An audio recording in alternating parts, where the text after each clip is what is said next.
Look at this. I'm in beautiful Wolf River Valley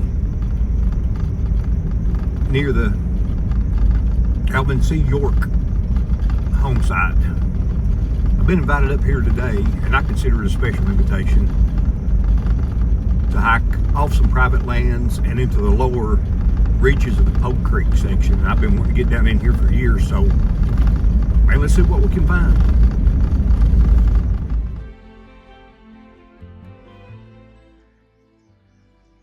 Yeah, we're way up the Wolf River Valley now. This little stream here, you saw the picture of that geode, the crystal in it, whatever. That's beautiful.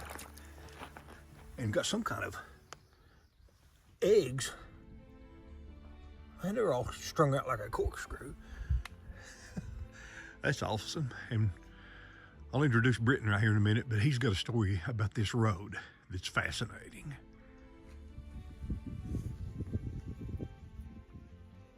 Okay, that's sign right there on that tree is the Pogue Creek State Natural Area boundary. And Britton has a beautiful cabin here on the stream in the upper reaches of Wolf Creek, or Wolf River Valley. And there's Britton. Howdy. And if he don't mind, I'm gonna get him to tell a story of this road right here right quick. Yeah. Okay? If this doesn't interest you, you're not an outdoor lover or historian, but just listen to this. It's fascinating. So this, you can see the grade over here. This is the old original trail, and it goes all the way out the valley, follows the Wolf River Valley, and it was called the Kentucky Road. And we're talking back in the 1830s, probably late 1820s. This was the main road if you wanted to come from Kentucky and go south into Tennessee in this part of Kentucky. And from all the research that I've looked up, and scholars on John Muir and his 1,000-mile walk to the Gulf, his first adventure that he took, which really set him on the path to being a naturalist. He came from Indianapolis, took a train to Louisville, and then he walked from Louisville to Key West, Florida. And along that route, he crossed the Cumberland River at Burkesville, and then he took the Kentucky Road out of Kentucky to Jamestown. And he was in Jamestown right after the Civil War, and he remarked that it was one of the most squalor-filled places he had been, because it was in ruins after the Civil War. But his path led him, he remarks that he goes up the Wolf River Valley and then takes the deepest cut. And so odds are, everything I can tell, he took this road, and he describes walking and various creeks. He didn't know the names, but there's probably a 99% chance that he walked this very road, and it goes all the way up to what today is Sharp's Place, and it would have forked there with a road going to Oneida and then one to Jamestown, and that's how he made his way to Jamestown. So this history of John Muir with the Big South Fork gets its roots from the fact that he walked basically through this area.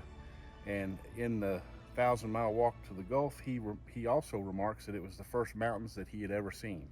So John Muir's introductions to mountains were the Big South Fork area of Tennessee and Kentucky. God, that's fascinating, man. Learn something every day, and sure glad Britton invited me over here today. Yeah, it's gonna be a fun day of walking. Yeah. All right, thanks, Britton. Yeah, you're welcome.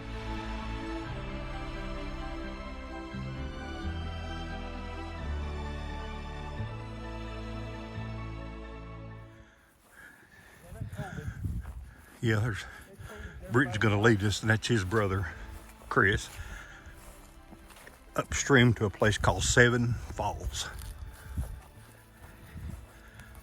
This is a kind of limestone area, and the creek goes underground.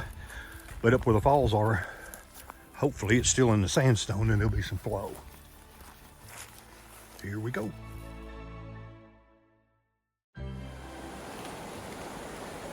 We're not upstream, a quarter mile from Britton's cabin, and here's the reason the stream wasn't flowing back there in his cabin.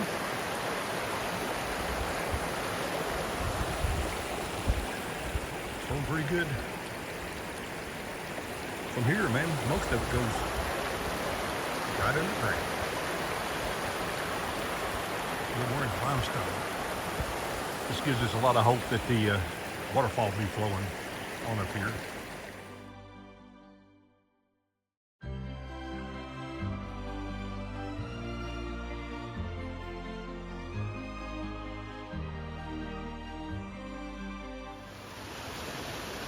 Oh, look at that. That's a real nice waterfall in its own right.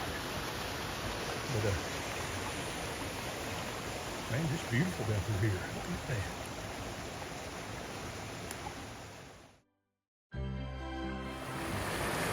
See that waterfall right there, but you can't. That big rock get down there and get a good picture of it. At least not easily. And it's beautiful.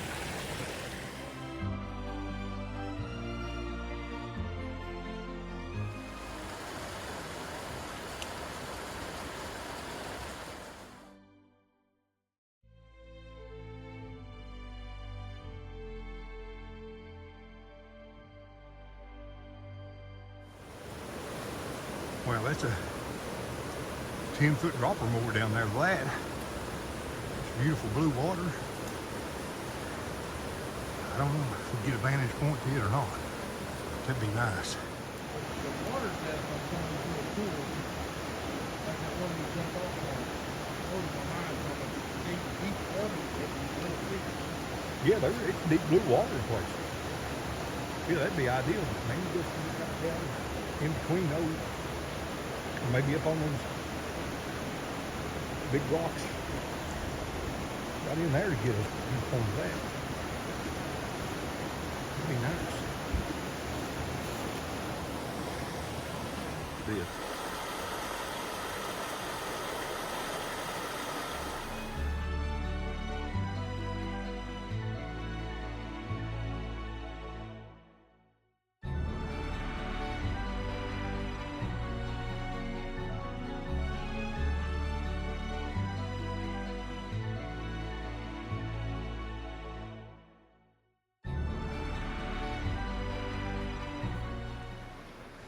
We've returned back again, and that stream where I showed you earlier flows in that cave right there, and now the stream is just practically, it's gone.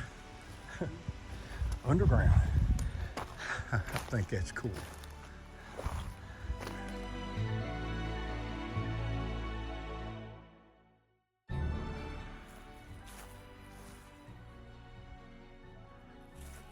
Man, what would you give to own a place like this? Look at this.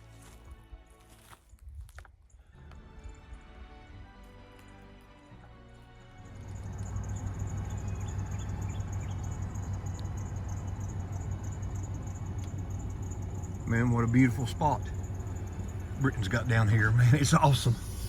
Glad I came today. And we're gonna go up the road. He's had a park ranger tell him about an old road we can take to get out to see something else, and I'm gonna wait to see if we can find it before I mention it. So there they go, I'm gonna follow them.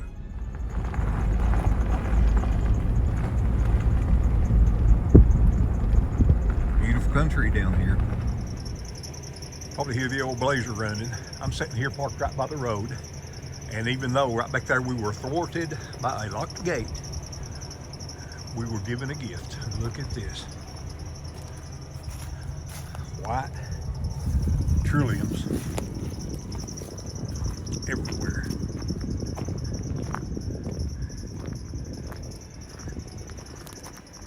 Absolutely beautiful.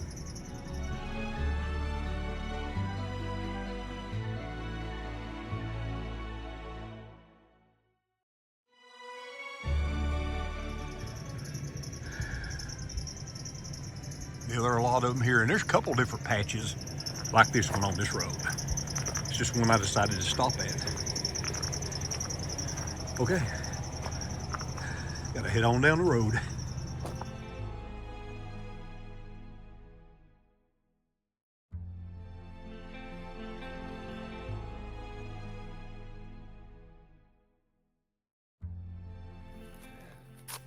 Hey folks,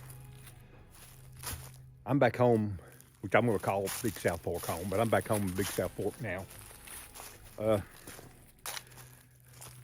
quite a difference in that Wolf River country. I mean, big, wide open, huge green fields and big bluffs and knobs above it.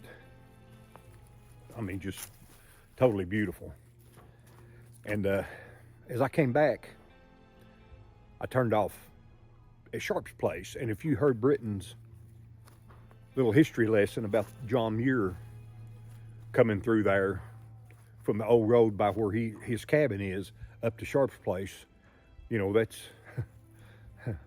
kind of special to me, because that's where John Muir got his start at before he ever went west and got famous and founded the Sierra Club and all that stuff. So yeah, that's pretty cool. But you know, I'd like to thank you guys for watching this video. And Britton and Chris are, you know, great guys. It's a pleasure to meet them. And in case you didn't know it, go to YouTube, Britton Patrick Morgan. He has his own channel, and he's a very talented country music musician, singer. He does a lot of production work now, and if you like that country music, you'll enjoy his channel. So just throw him a good plug out there for the hospitality he showed me today. So yeah, I mean, I always appreciate you guys watching. So, you know, thank you a lot. And as I like to say, you keep watching them, I'll keep making them. So it's Peppo in the Woods. See ya.